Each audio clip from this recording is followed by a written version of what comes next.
Ayan na. Yan, kita nyo Walang cut yan, guys. Ayan, check na natin kung na-seal ba siya. Wow! Eh, di ba, legit talaga, na-seal.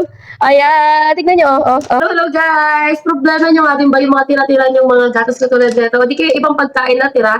Ayan may solusyon na dyan. At eto nga yan, yung nahanap ko na pang-seal. At hindi ka na nga masisira ng pagkain, hindi na sila kukunat kung chips man yan. Kasi nga, di ba, pag tinali lang natin ganyan, napapasukan pa siya ng mga insect. Eto hindi na. Masasolve na yung problem natin pagdating sa mga tirang pagkain. On nyo lang to, dito sa kanyang side, ay makikita nyo mag-blue light siya. Ayan, ang kagandahan pa dito guys, no? Rechargeable na din siya. May kasama na rin po siyang cord na pang-charge niya. Ito nga guys, no, yung packaging ng Burr Brand is makapal, kaya kailangan mo medyo bagalan lang yung pag-seal sa kanya na ganito.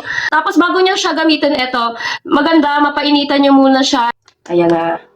Yan, kita nyo Walang cut yan, guys. Ayan, check na natin kung na-seal ba siya.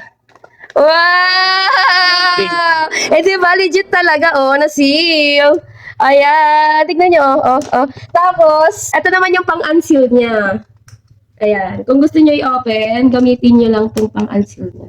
Kung bet nyo rin to na yung nahanap natin na pang-seal na perfect talaga kasi legit siya, guys. Mag-check out na rin kayo na ito. Napakamura lang, wala pang 100 pesos.